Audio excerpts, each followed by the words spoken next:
Deshaun Tate back with you, episode 33 of Tate's Take, where basketball lives. Feel free to make yourself comfortable, buckle up, as I teased it a little bit before, especially if you were paying attention on social media, at Tate's Take Hoops on all social media platforms. TATESTAKEHOOPS, again, where basketball lives, and or anywhere you find your favorite podcast, streaming there, that being iTunes, Google Podcasts, Spotify, Stitcher, Red Circle. I'm trying to think if there's anything else. And of course, streaming live on YouTube, as you can see there at the bottom as well. What you'll also see there at the bottom, feel free to comment below with any of your questions, comments, concerns, opinions, suggestions, the whole nine. I told you it's going to be a stupid, wacky one here on today for Tate's Take, as we're going to be talking a little bit about Lute Olson, Big John Thompson, the passing of those two guys, in addition to Cliff Robinson, a former Piston from my neck of the woods, and probably most known for the time that he spent in Portland. So without further ado, I want to get to it because we got very limited time, and I know that I don't want to take up too much of these two guys' times. Very, very busy guys. Let's first bring in my first good buddy of mine and former colleague but lifetime friend, Arthur Triche, who happens to be, let me bring my boy up right here. There you go. I knew I can get him on here, man. My dude, AT, former sports executive and sports management ambassador, the very first African-American PR director in the history of the NBA. Man, you got a long list of resume, AT. What's popping? I'm not sure if AT can hear me, but I'm going to try and make sure that there ain't nothing going on my end. I'm not getting anything on my end necessarily. That might be just necessarily on AT's end. Let me bring in my other homie while I bring AT out just for a quick second to get that thing figured out. Stay right there, AT. I'm going to try and finagle some stuff. My dude, Sekou Smith, NBA writer, reporter, senior analyst from NBATV, also host of a podcast. This dude's all over the place doing all sorts of really sweet stuff, man. Sekou, what's popping? Deshaun, what's up, sir? What's the deal? Man, and just really excited about this basketball, dude. I think more impressively, more than anything else, is the fact that there has been no positive testing within the NBA bubble. We know that you're there right outside of the Orlando area as well. I think that that's been really awesome. Let me try and get AT back in here on the line with us. There we go. AT, you with me? Can you hear me?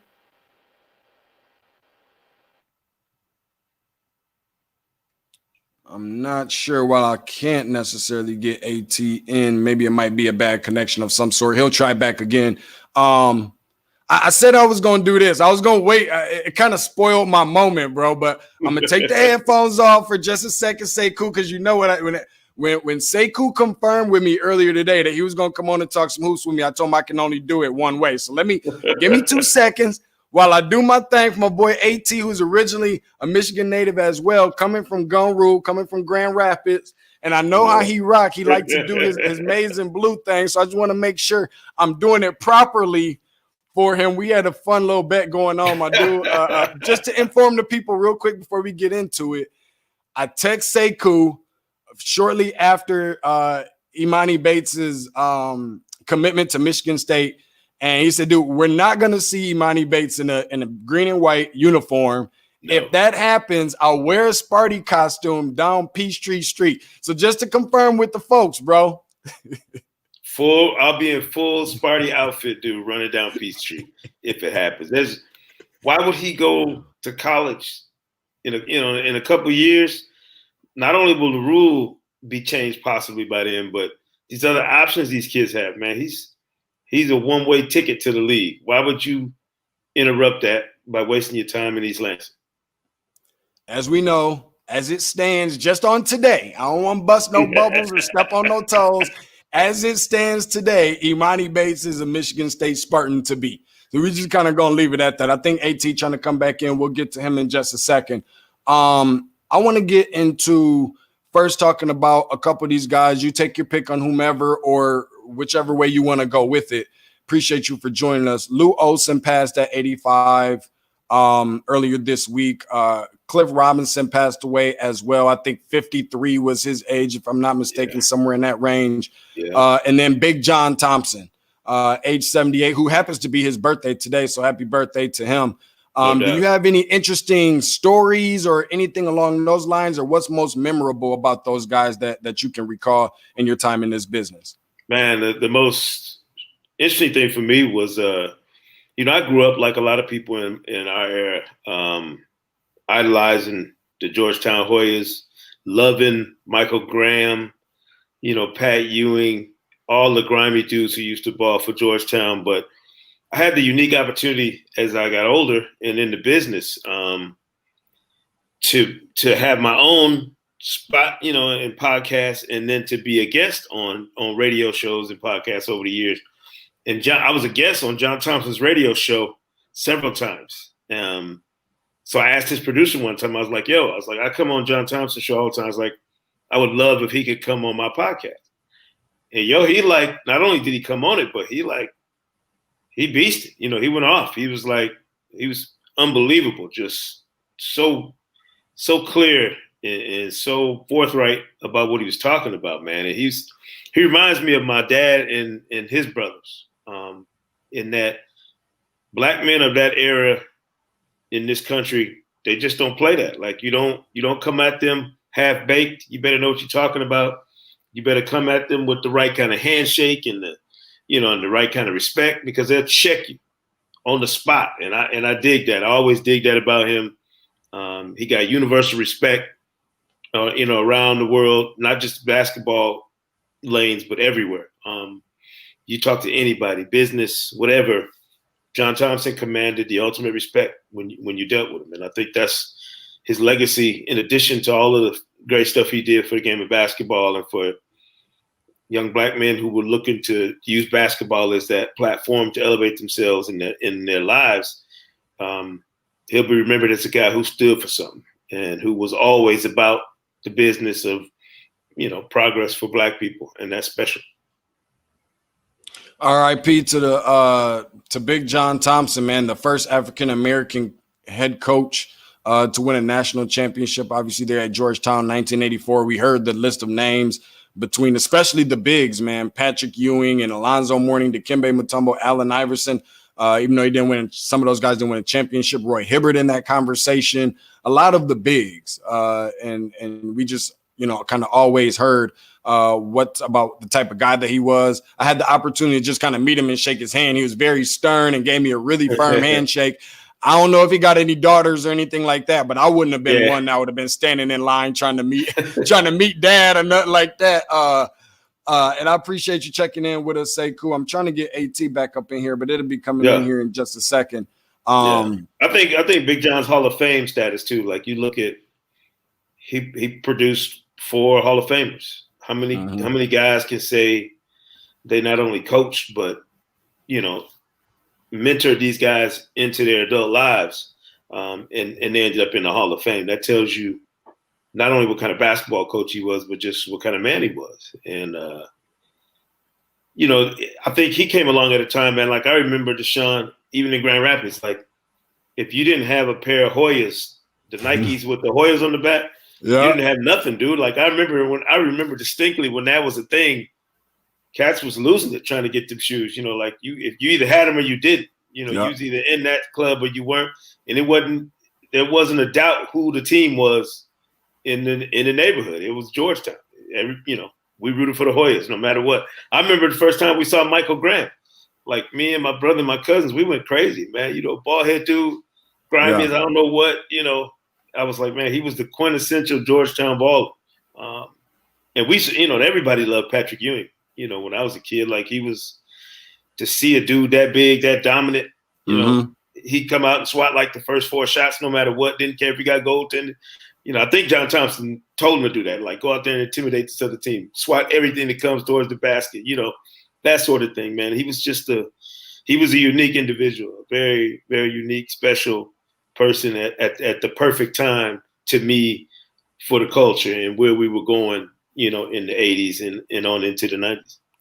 97% graduation rate amongst 4-year players, dude. And I mean, I literally thought all the way up until I've seen some other people talking about it, tweeting about it, texting about it, that I thought I was the only one that thought that Georgetown was an HBCU. Like, I swear, up until a certain point, like I really thought that Taj really started getting into the whole institutions and everything like that. And I was like, dude, they in the Big East, but how is an HBCU in the Big? It just didn't make sense to me. I'm like, well, maybe they're the first or something like that, whatever, whatnot. But it's just crazy to just to put all of those things together. And I also had the opportunity to meet Lute Olson in 2007 at the Final Four in Atlanta.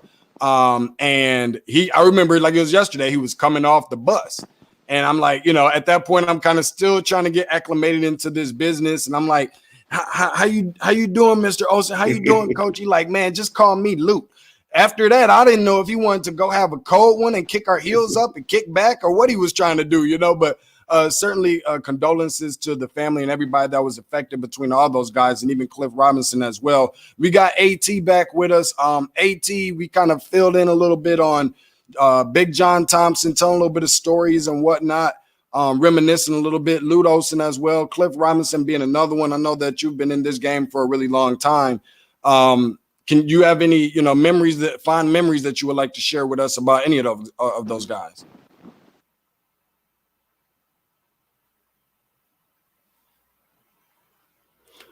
Sekou, do you have a fond memory of Cliff Robinson at all? Because this dude was like, what, 6'9", 6'10". I call him the headband man. Like headbands was never really for real cool until he was doing it. And we're talking about stretch fours where all of a sudden in this particular era is like stretch four is like the new thing, being, long and lengthy. But at that time, it was about being big and bulky.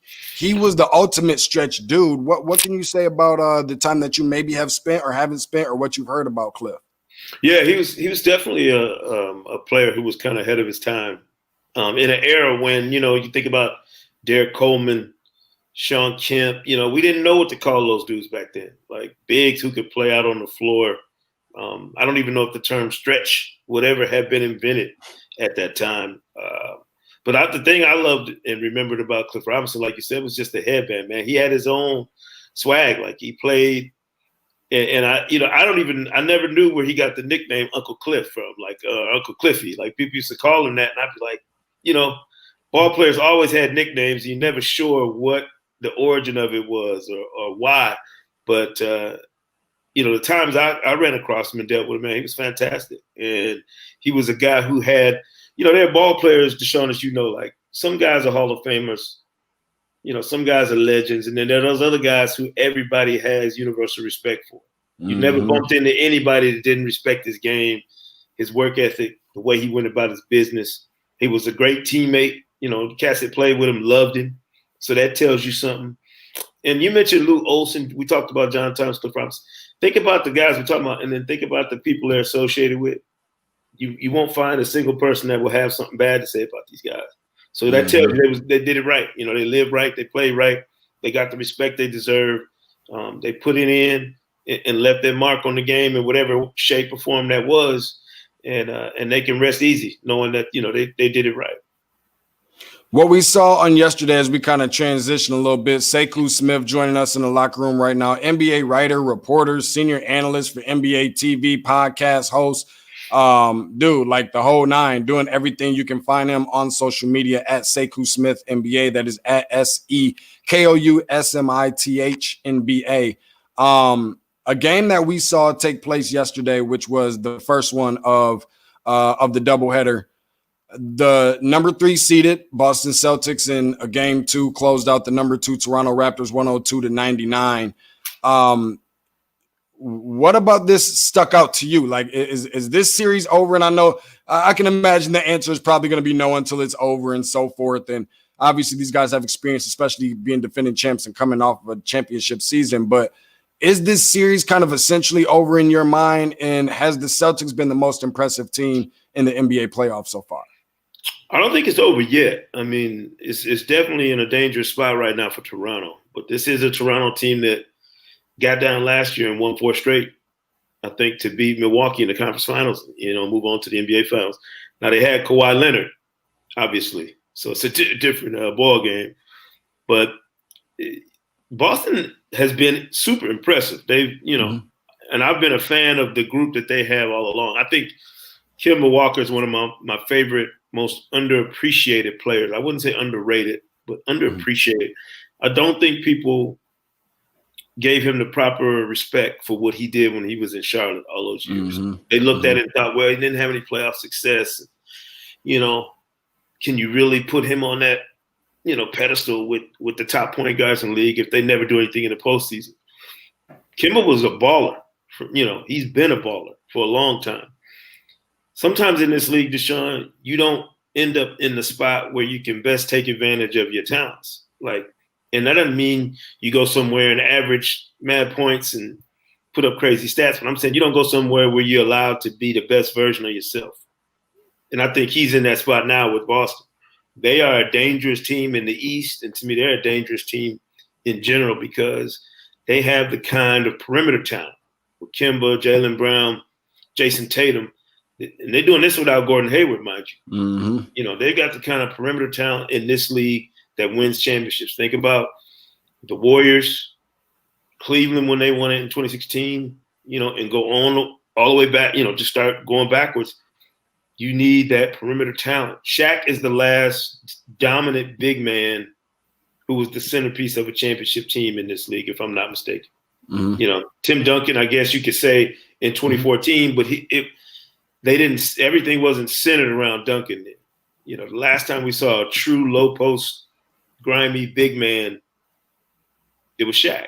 I mean, Tim Duncan never wanted to be a center anyway, right? He never wanted us to call him a center. So, but I mean, to have the kind of perimeter talent that the Celtics have gives them an opportunity to win and win big. And I think if they can continue to amplify those matchups and really take advantage of what Jaylen Brown and Tatum and Kemba can do, that series is going to be really tough for Toronto, because I think Toronto's, as good as they've been all year, they're finding out now the difference between having a Kawhi Leonard on your roster or not.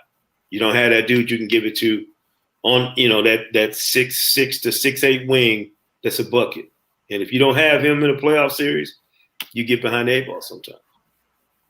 Yeah, even the turnovers was wacky for Boston, and still was able to find a way to pull out a win. I think between their big three of Brown, Walker, and Tatum, of the team's 17 turnovers, I think they had like 13 or somewhere right around that range, which is crazy to even think of.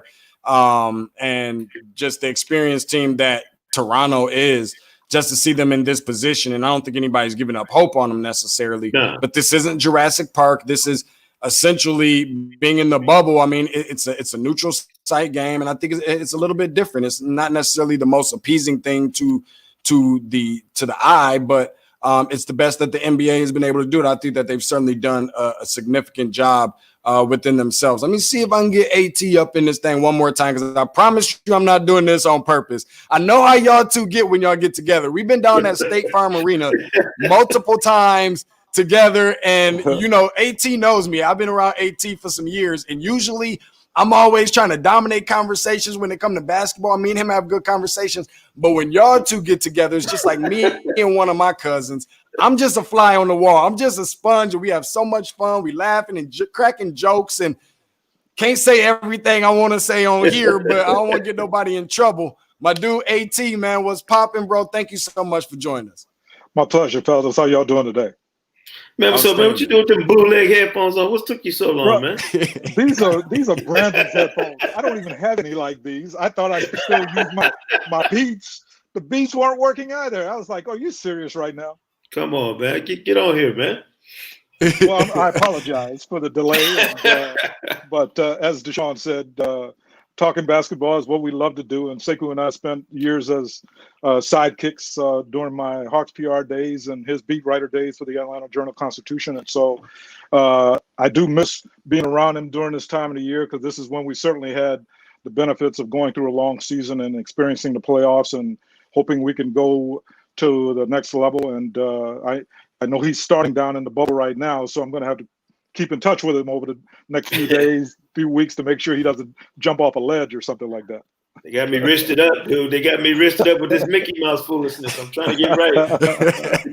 I would have thought my boy was just coming out of the hospital if I didn't know no better with all the wristbands around his wrist. Ooh. I'm just glad my boy AT done got back with us and got rid of that Obama phone that he was working with. Now, let me say this, my boy AT. I don't want to crack too many jokes, but let me say this because you mentioned how you and Sekou like to go back. Y'all go way back. Now, I did a little bit of research. I done dug through the archives a little bit, and you won't believe what I found. Okay.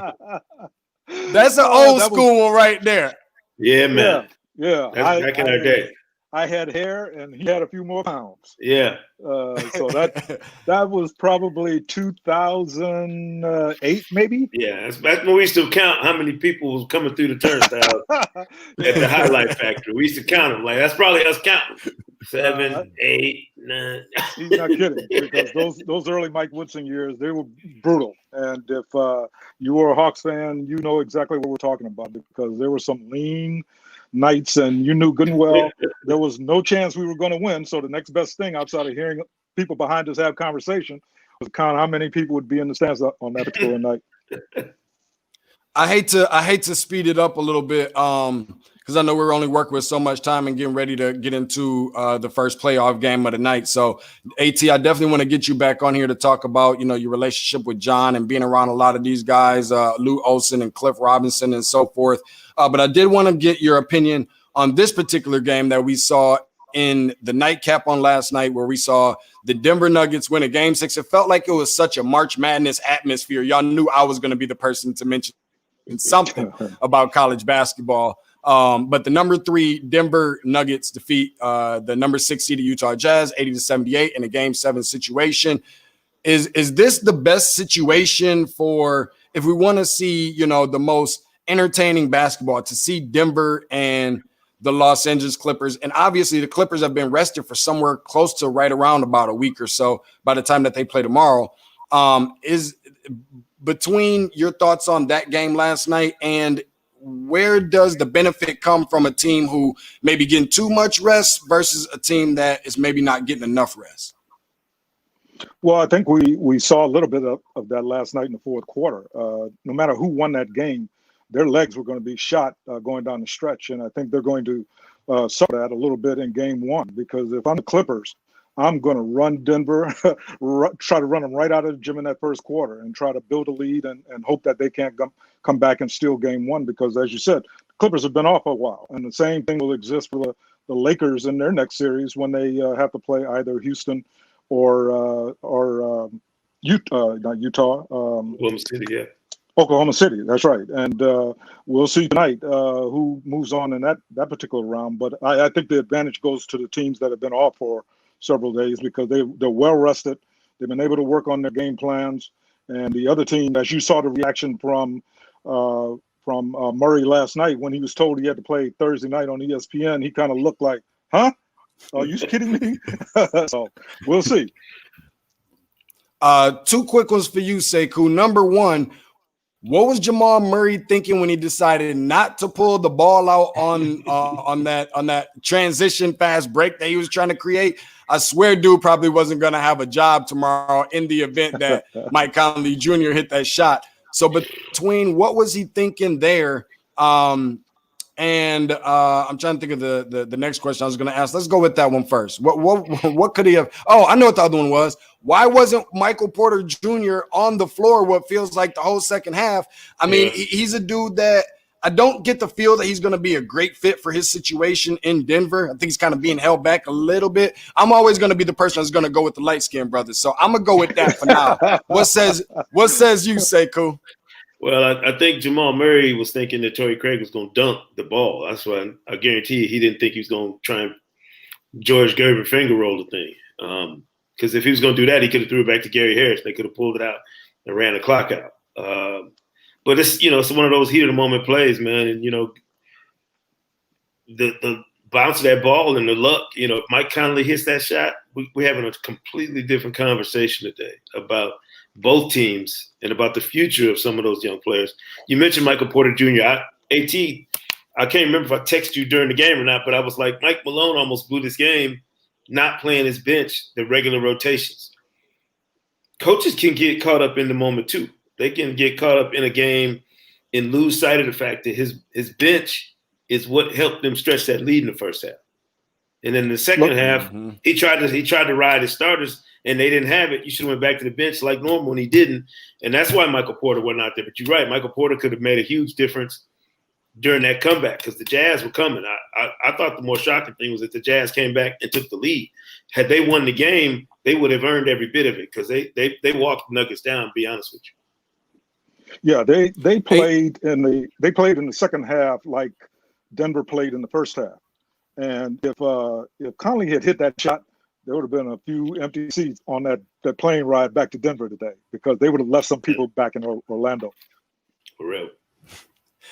I want to try and get these next two games in. I know we got like T-minus 5 minutes before the next game come on. And speaking of the next game, because I definitely want to get you guys out here so you guys can enjoy it just like me. But this being a game that's going to be coming up, it's a doubleheader on tonight. The first one being game 2 of number 1 seed in Milwaukee against number 5 seed in Miami at 6:30. By the time most people see this or hear this, it's probably going to be done and over with. But I want to give you two guys the opportunity to be, you heard it here first type guys. Is this kind of what we expected? First AT and then Sekou, Is this kind of what we expected from Milwaukee? And in comparison to Boston, maybe Miami might be the most impressive team, not just in the East, but in the playoffs so far. Well, I definitely think Miami's the most impressive team that we're seeing in the East right now. And Sekou and I have been talking throughout Milwaukee's first round series and how difficult it seemed like everything is for them right now. I think they're missing a big portion of their team from a year ago and Malcolm Brogdon. I think as with each and every game and how far they go along in these playoffs, they're missing his leadership, first of all, but also a compliment to Giannis Antetokounmpo. They need every bit of support they can get from their bench guys, and they've been a little bit erratic thus far, but they're going to have to play much better than they did in game 1 because right now Miami has all the momentum, and I wouldn't be surprised if Miami wins this game today as well. Yeah, Sekou, your quick thoughts.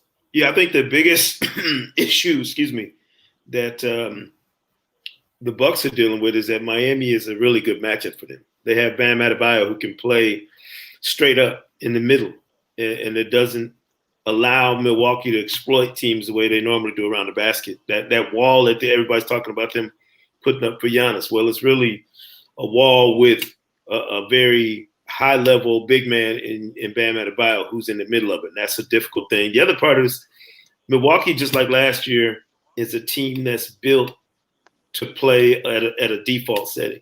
And when they get into playoffs and have to change that, and if your coaching staff cannot mastermind a way to make those in-game adjustments to take pressure off guys, they run into some issues. And I think right now they're having the same kind of issue against the Bucks. Against the Heat that they had last year against the Raptors. So you got to be careful if you Mike Budenholzer and his staff to make sure you change up and tweak whatever you have to in game. It can't be a game-to-game thing. It's got to be within the game, the course of these games, to make those adjustments to help your team out.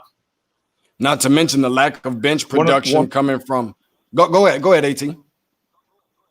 Yeah, I was going to your point about the bench production, they get a good plus with Eric Bledsoe coming back tonight. So hopefully he can provide some scoring punch that they may have lacked because for whatever reason, those gunners and those shooters they had coming off the bench haven't really been as effective in the playoffs as they are during the regular season. So they've got to step it up. Yeah, I was going to say the same thing. Dante DiVincenzo and Pat Connaughton just don't seem to really be doing very much for them the way that you combining 3 points, I think, last game and somewhere close to like 30-some, 40-some minutes combined between each other. And then even for Miami, where you have Kendrick Nunn, was in the race for Rookie of the Year, and Duncan Robinson, a Michigan guy, who am I thinking of? Tyler Hero didn't necessarily have outstanding games like they're capable of having for this team. So it could be even worse for Milwaukee. Last but certainly not least, let's get to this one. The one a lot of people are looking forward to, Game 7. I know I'm specifically pulling for OKC on this one. Number 4 seeded Houston, number 5 seeded OKC tonight, 9 p.m. Eastern Standard Time. You live for these moments. It's Game 7. One thing I've always learned, gentlemen, at an early age is that you never want to go against a team or a player who really is playing with house money and don't really have a lot to lose. Are the Rockets not taking the Thunder serious? Because it kind of seems like that's the case. First AT and then Sekou. Well, I think the pressure is all on Houston. It's on Houston and Mike Tony to get this job done tonight. They've got to win this game tonight, or you could see a lot of shakeup going on with the Rockets moving forward in the offseason. But I think that it remains to be if we've seen the best from OKC. We've been up and down throughout the series, but I think in a 7 situation, I like Paul much more than I like Russell Westbrook. So I'm going with OKC tonight. Yeah, I think the Rockets' biggest issue has been Chris Paul and Shai Gilgeous-Alexander and Dennis Schroeder. They've had a hard time containing those three guys, like everybody else has had a tough time dealing with that three-headed monster in the backcourt for the Thunder. This is as AT said, Deshaun. This is a serious moment for the Rockets as a franchise, because this could determine the direction of that team and certainly Mike D'Antoni's future based on what happens tonight.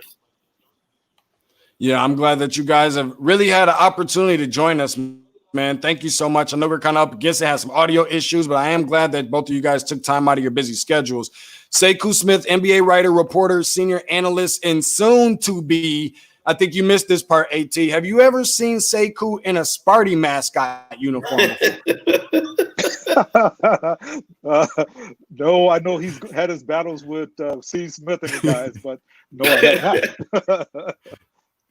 Yeah, we got a friendly one going that if Imani Bates plays in green and white in a Michigan State uniform, whenever that may be, next year, the following year, whenever that may be, he said he's going to go up and down.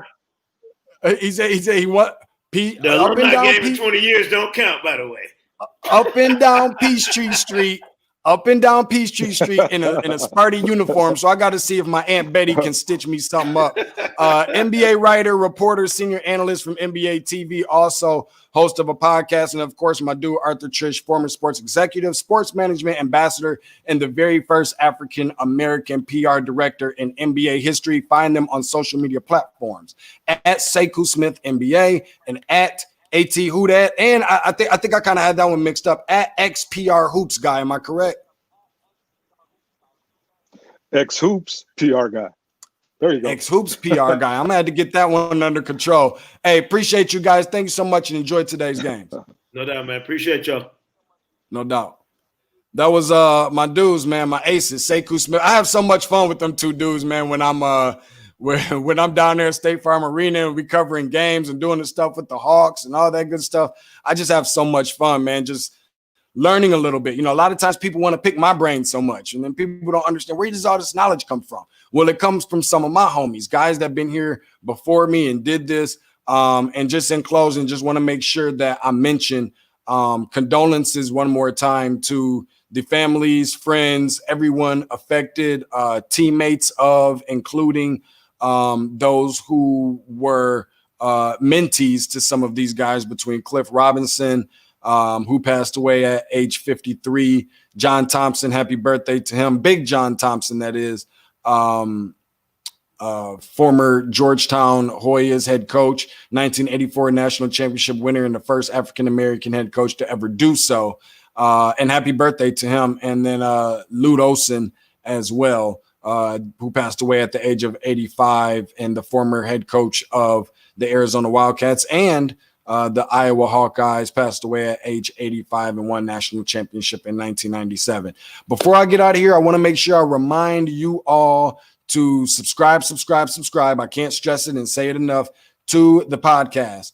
Anywhere you find your favorite podcast, that being iTunes, that being Google Podcasts, that being Spotify, Red Circle, Stitcher, the whole nine.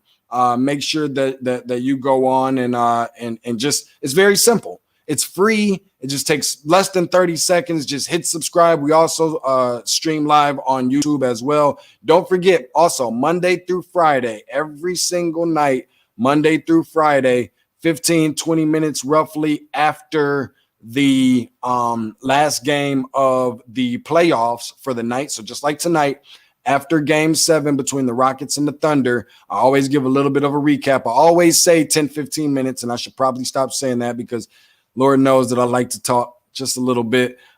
Make sure that you go and check that out. We have something called The Final Buzzer with Deshaun Tate, where we just kind of recap the game, recap the night.